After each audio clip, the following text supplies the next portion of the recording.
Okay, so we're going to be looking at STAAR language and what that looks like actually incorporated into your unit and lesson planning. So this is my Unit 3 test. I believe it was over expository text.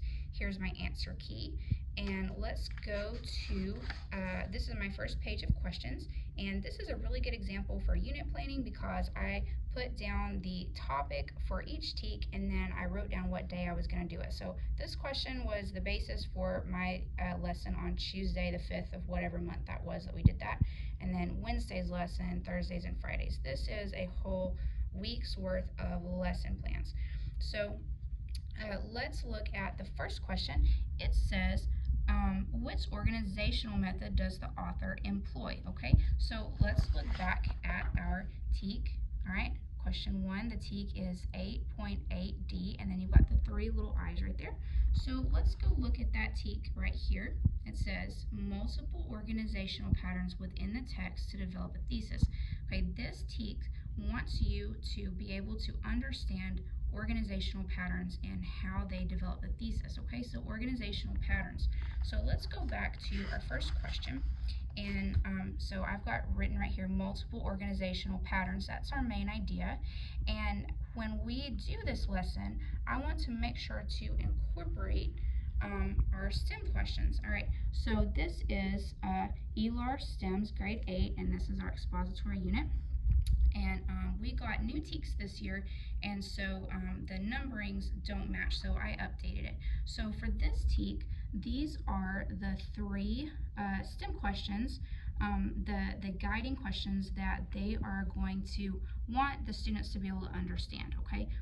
How does the author organize the text? What's the purpose of organizational patterns? What text evidence supports specific ideas organized in the text, okay? And then this is how the questions are actually going to look on the text, on the test.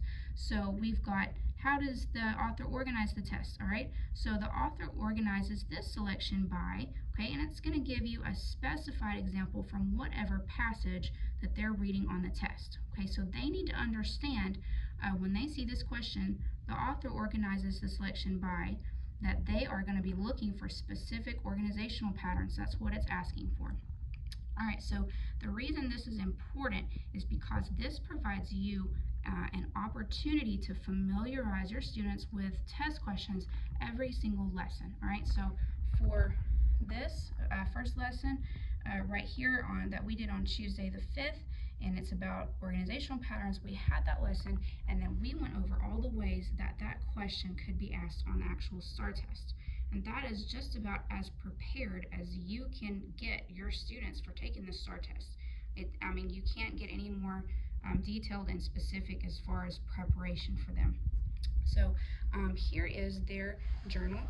This is one of my students, and I gave them their STEM questions, and she glued it in her journal. She highlighted some things, and then at the bottom, this is where she wrote her STEM questions. Okay, so we read a passage about the dangers of lead paint. All right, and then she wrote this question: what is the author's purpose for including details about paint with lead?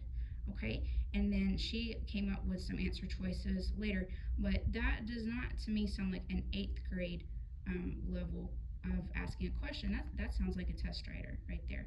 You know, if you can get them to understand not only what you're asking them, but to be able to communicate it well, then that is success. So let's look at this question.